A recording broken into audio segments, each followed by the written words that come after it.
I remember the day I found it as if it were yesterday. The late afternoon sun hung low in the sky, casting long shadows across the flea market on the outskirts of our quaint little town. It was the kind of day where everything seemed still, the heat lingering, pressing down on everything. The dry, hot breeze stirred the dust, kicking up tiny whirlwinds as I walked through the narrow aisles with my dog Charlie, scanning the rows of vendors with growing frustration. The farm wasn't doing well this season. Pests, birds, and rodents were tearing through the crops with an almost savage determination. Clara and I had tried everything: scare tactics, traps, sprays, but nothing seemed to keep them away. It was as if the very land itself was rebelling against us. Sometimes I wonder if this was an act of sabotage by Mr. Monroe, who had been greedily eyeing my land for a while now. But no matter the cause, the outcome was the same. The crops were wilting, the soil dry despite the endless hours I'd spent watering them, and every morning brought more damage, more destruction. The farm was struggling, and so were we. We weren't just facing financial ruin. This was ancestral land, passed down through 7 generations. Losing it would mean losing a piece of ourselves. Clara's patience was wearing thin, though she never showed it. But I saw it in the way she pressed her lips together when the kids weren't looking, or the tightness in her shoulders when we sat down at the kitchen table to try and budget for the week. We couldn't afford another bad season. The stress was eating at both of us, turning our once lively dinner table conversations into tense silences. I was desperate, grasping at straws, literally, trying to find something, anything that might help. I figured maybe this flea market would have something useful, though I didn't know what exactly I was looking for. That's when I saw it. Tucked between a pile of rusted tools, frayed ropes, and battered knickknacks was a scarecrow. It was old, worn out, and tattered, the kind of thing that had been through too many summers and winters, far more than it should have survived. Its burlap face was faded, sun-bleached, and split in places, the frayed edges fluttering in the wind like dead skin peeling from an old wound. Its clothes, a pair of ripped overalls and a threadbare flannel shirt, hung limp from its crooked frame, remnants of an era long forgotten. Despite its ragged appearance, something about it drew me in, and I couldn't look away. Maybe it was the unnatural way it stood out among the clutter, or maybe it was the way the light seemed to dim around it when I looked at it. I couldn't shake the feeling it was watching me, as if its dark, hollow eyes were tracking my every move, and the crooked smile stretched unnaturally wide, almost up to its ears, as though it knew a secret I didn't. The scarecrow seemed to catch Charlie's fancy too. He sniffed it cautiously before placing his paw on it, almost as if testing whether it was real. I snapped out of my thoughts when a man's voice suddenly cut through the eerie silence. It was the owner. He was a small, hunched figure standing behind the stall, half hidden in the shadows beneath a wide-brimmed hat. His leathery skin, deeply lined with wrinkles, hinted at a long, hard life. His face remained mostly obscured, his eyes concealed in the shadow of the hat, making it impossible to guess his age. An instinctual urge told me to turn away. Both the scarecrow and the man unsettled me in ways I couldn't explain. "You're looking for something to keep the birds away, aren't you?" he said, without glancing up, his voice gravelly and dry. There was an accent too, faint but old-fashioned, as though it belonged to another era.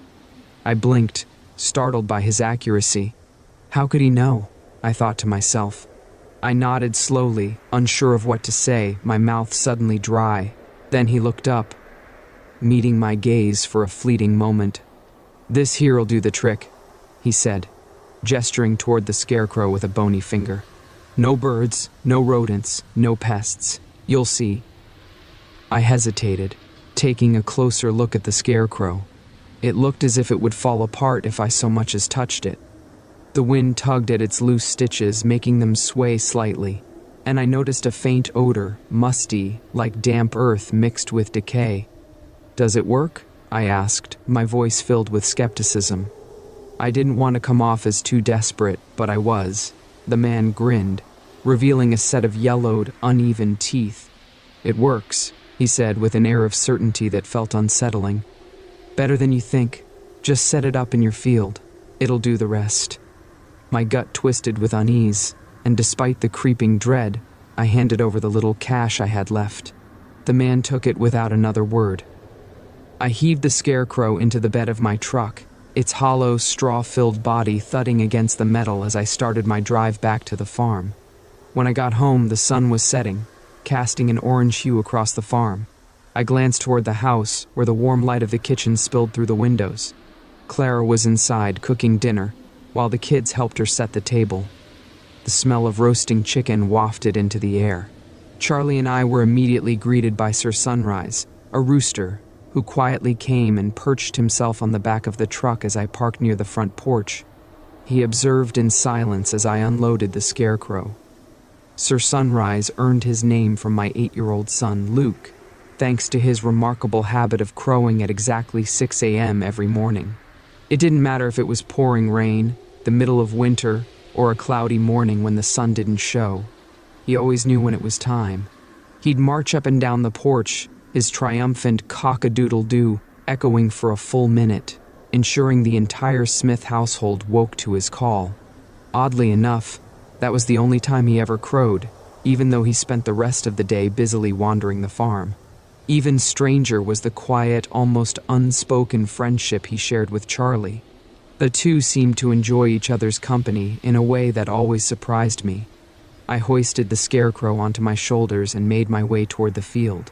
The crops swayed in the soft evening breeze, rows of corn and wheat stretching out before me like sentinels. I chose a spot right in the middle, far enough from the house but close enough that I could still watch it from the upstairs window. I attached the scarecrow to a wooden pole that was already planted deep in the soil. It stood crooked and eerie, its burlap face staring blankly at the sky. Sir Sunrise inaugurated the new addition in the field by performing a couple of customary laps around the pole before taking off, with Charlie eagerly chasing after him. My eyes, however, drifted toward Mr. Monroe's factory in the distance. For years, he had been acquiring land from my neighbors and was determined to buy my property as well. He wasn't pleased when I turned him down. Ever since then, my farm has suffered. My crops have been constantly under attack, making me wonder if he was in any way involved. But without proof, all I could do was continue my work and hope things would eventually turn around. I took one last look at the scarecrow before walking back home to join my wife and kids for dinner. That night, sleep didn't come easily. I tossed and turned, my mind replaying the image of the scarecrow in the field, motionless, seemingly unthreatening, yet somehow menacing. Every time I closed my eyes, I saw that stitched smile, wide and knowing, as though it was waiting for something. Was I expecting some sort of miracle from it? Is that why I felt this knot in my stomach? Because deep down, I knew I was acting out of desperation and not thinking rationally. The wind howled outside, rattling the shutters, but beyond that, there was silence. No crows cawing, no rustling in the crops, just an unsettling, unnatural silence. Meanwhile, Clara slept soundly beside me. I noticed the cut above her eyebrow even in the pale moonlight, a scar from her youth. Despite her challenging childhood, she had a gift for finding peace in chaos, while I remained a light sleeper, needing exhaustion to fall into a deep slumber. I rolled over, pulling the blanket tighter around me, and eventually drifted to sleep. When morning finally came, I stepped outside, half expecting to find the fields torn apart like before, but they were untouched. Not a single stalk was damaged. I looked toward the scarecrow, still standing in the same spot, and felt a wave of relief wash over me. Maybe the old peddler was right. Maybe it really was that effective. A couple more days went by, and the crops remained unharmed. Not a single bird or rodent dared to come near them. For the first time in months, I felt a glimmer of hope, a lightness in my chest that I hadn't felt in ages.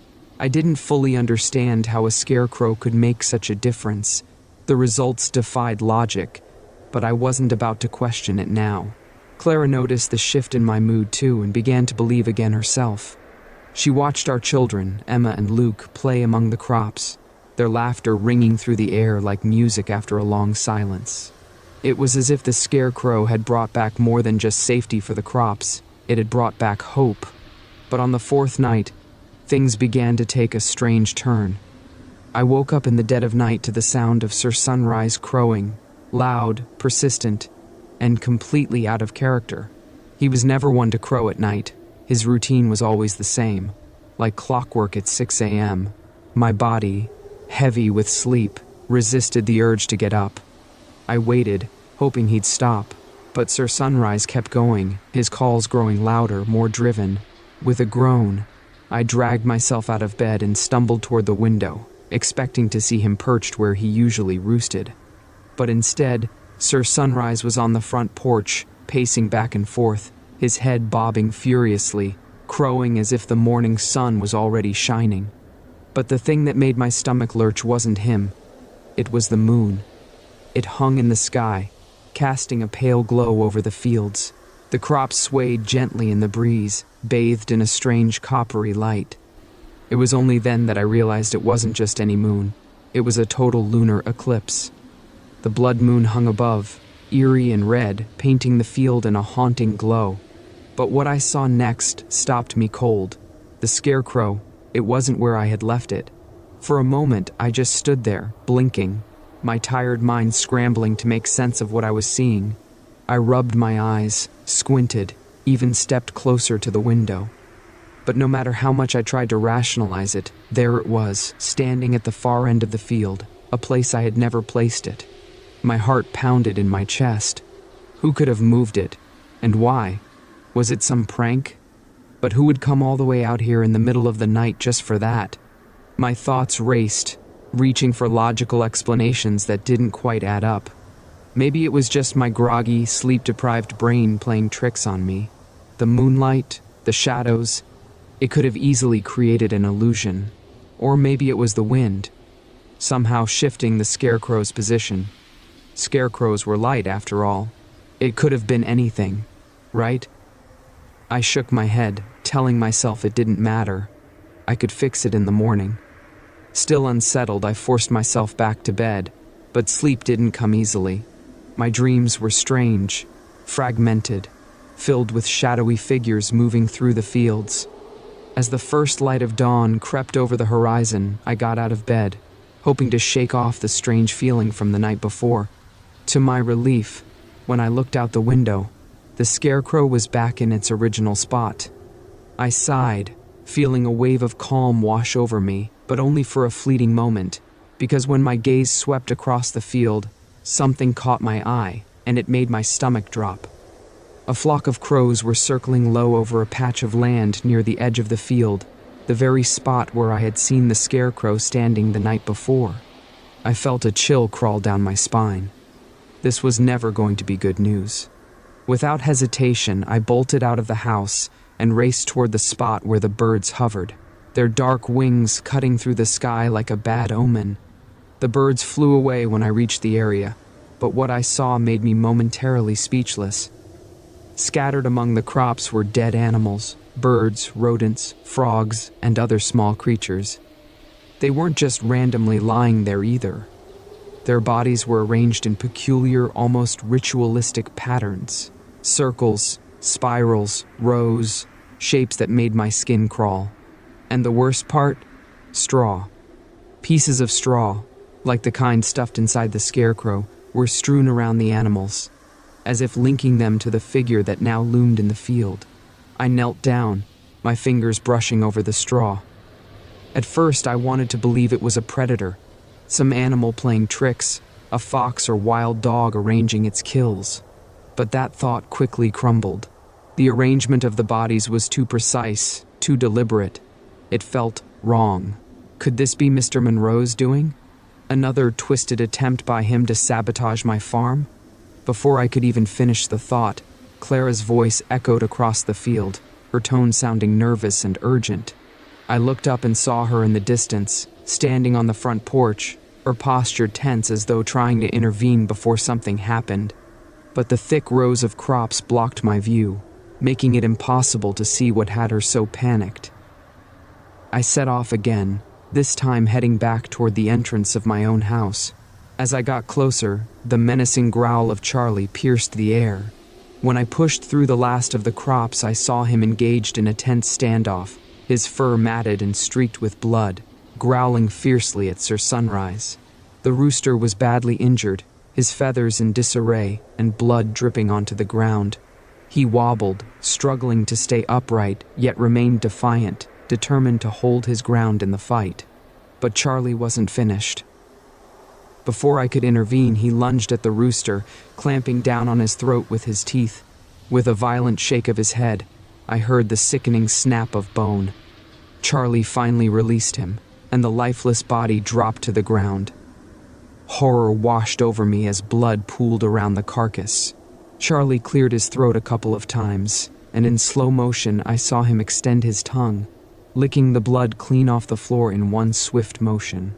I stood frozen, unable to look away as Charlie, his tongue stained with blood and dirt, jerked and crouched momentarily, eyes closed, tilting his head down before releasing a loud howl, with his muzzle pointed skyward. He then darted off into the field before I could pin him down. I chased after him, but it was clear he wasn't interested in being found. I expected he would eventually find his way back home, though I wasn't sure what I would do with him upon his return. I had never seen him behave this way before. I struggled to piece together the events of the morning, wondering if there could be any correlation to last night. Deep down, I couldn't ignore the gnawing suspicion forming in my gut. This all began the moment I brought that scarecrow home. What had been a curious purchase at a roadside stand had now morphed into a source of growing dread, its tendrils curling tighter around my mind. And what about the dead animals? Were they also Charlie's doing? I had no clear answers, and I reluctantly glanced at the scarecrow perfectly positioned in the middle of the field. The smile stretching across its face stirred an uneasy feeling in me. "That is strike one, Patrick," a voice echoed in my head at that very moment, and for the first time I considered getting rid of it. But as I looked at the crops around me, I was quietly taken aback by the risks I was willing to accept. Finally gathering my composure, I dealt with the dead animals, burying them one by one in haste before Clara could notice. She was already upset about Sir Sunrise and had spent the day looking for Charlie, convinced they had a falling out. Her suspicions were not yet on the scarecrow, and I hoped to keep it that way. Still, I forced myself to focus on the positives. The crops were thriving, better than ever, in fact. The rows were thick with green, healthy stalks, and the vegetables were coming in larger than expected. My family was on track to recoup our losses, and hopefully that would put us in a better financial position than we had been in years. But that night, as the wind whistled through the trees and rustled the leaves, I couldn't shake the feeling that something was wrong. Something was out there, watching us. The scarecrow was more than just straw and cloth, and I could feel that deep in my bones. I pressed the pillow to my ears, desperate to drown out the sounds of the night and drift off to sleep. But then a loud, piercing howl shattered the stillness. It was Charlie, no doubt, somewhere out in the field in the distance, howling into the night.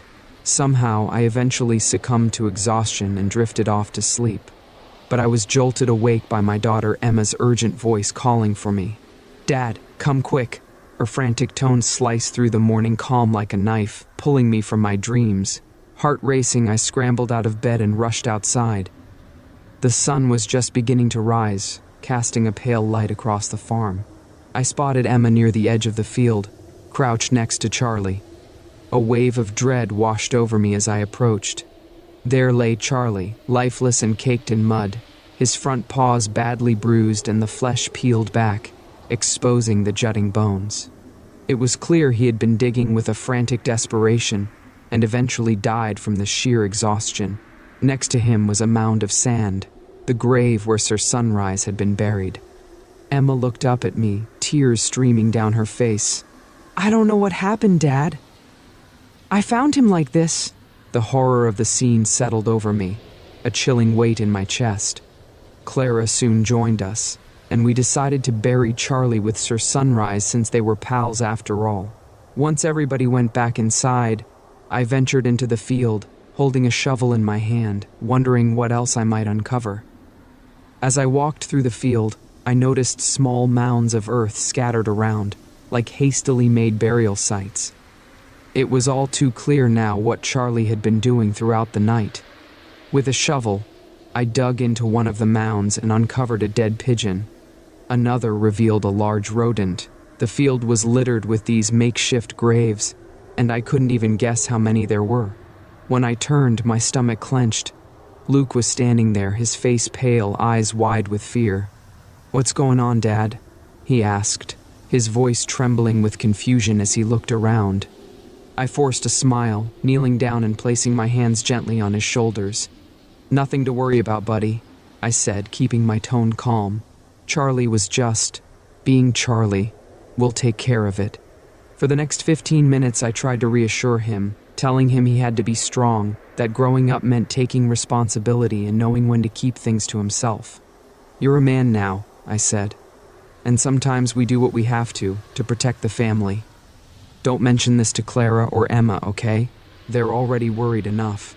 Luke nodded, but the unease in his eyes was hard to miss. I hated myself for what I was doing, gaslighting my own son, but with the harvest only a couple of weeks away, I had no choice. The farm had to come first. As Luke slowly made his way back to the house, I glanced toward Mr. Monroe's property in the distance and then back at the scarecrow. I felt a lump form in my throat. "That's strike two, Patrick," I muttered to myself. I knew I couldn't handle another incident like this. If anything else happened, I'd have to start thinking seriously about other contingencies. Time was running out. Determined to put my fears to rest, I decided to keep watch over the field myself, alone in the dead of night. So the rest of the morning, I tended to the field, watering the crops and going about my usual farming routine. And when evening finally arrived, we all ate our meal in silence. One by one, everyone retreated to their rooms while I remained vigilant. Once everyone was in bed, I grabbed my shotgun and crept up to the second floor, where I had a clear view of the entire field. I had already set up lights at the corners so that I had sufficient visibility. I positioned myself at the window, determined to stay awake through the night. Hours ticked by slowly. The only sounds were the faint whisper of the wind and the occasional creak of the old farmhouse settling around me. My eyes eventually grew heavy, even as my body fought the exhaustion at every level. But I must have drifted off at some point, because when I opened my eyes again, I was startled by how still everything seemed. I instinctively glanced out the window, expecting to see the familiar silhouette of the scarecrow standing in its usual spot. But it wasn't there. My heart leapt in my throat as I scanned the field, and then I saw it, moving. The scarecrow was moving. Not walking, not stumbling, but drifting. It glided across the ground as if something unseen was pulling it, dragging it toward the far end of the field. Then it suddenly stopped, and to my horror, I saw the birds descend quietly around it. My hands trembled as I bolted out of the chair, shotgun in one hand and the old lantern in the other. I didn't wake Clara or the kids. I didn't want to frighten them, but my pulse pounded in my ears as I sprinted into the field, the lantern swinging wildly in my arm. The scarecrow, now a distant silhouette, was still drifting, disappearing into the dark edges of the field. I sprinted after it, the lantern's glow swinging wildly in the darkness. When I reached the spot, I nearly dropped it. Dead animals lay scattered everywhere. Birds, mice, frogs, and even a rabbit, arranged in eerie, precise circles. The smell of decay clinging to the air. Out of the corner of my eye, I then spotted it again. The scarecrow, this time drifting slowly toward the opposite end. I ran toward it again, gripping my shotgun tightly as the lantern swayed in my hand and the wind howled around me. But as I approached the scarecrow, I froze. It wasn't the scarecrow that terrified me. It was Emma, my 12-year-old daughter, carrying the scarecrow as if it weighed nothing. The pole rested effortlessly on her small shoulder, her hands gripping it firmly yet without emotion. Her movements were slow and mechanical, her eyes wide and blank, as if she were trapped in a trance.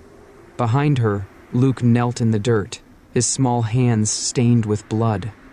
He was carefully arranging a sparrow's body among the others, his face blank, his eyes unblinking.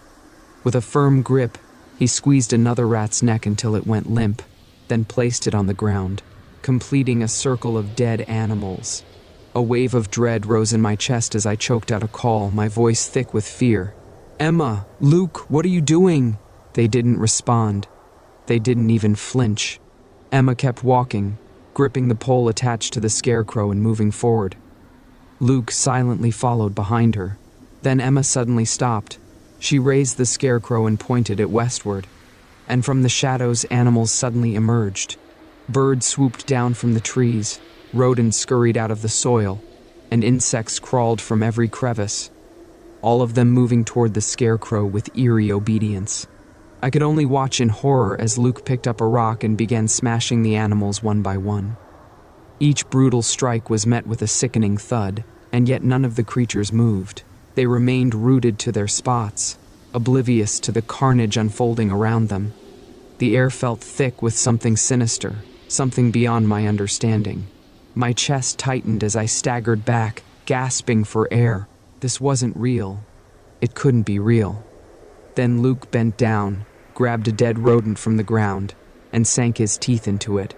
He bit into the fur with the desperation of a ravenous animal, blood smearing his lips as he chewed, completely lost in the frenzy. A wave of nausea washed over me as I realized how the scarecrow was controlling my children, transforming them into something unnatural, something monstrous.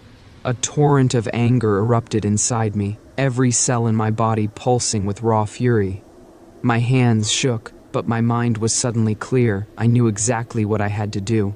I dropped my lantern and rushed toward Emma, yanking the scarecrow from her hands and then hurling it to the ground. My kids remained mute spectators, rooted to their spots as they continued to be trapped in their hypnotic trance. I grabbed the lantern and smashed it against the scarecrow with all my might. It shattered on impact, igniting the scarecrow in flames. Without hesitation, I fired my shotgun at the fuel-soaked straw, and an explosion erupted, engulfing the figure in a fiery blaze.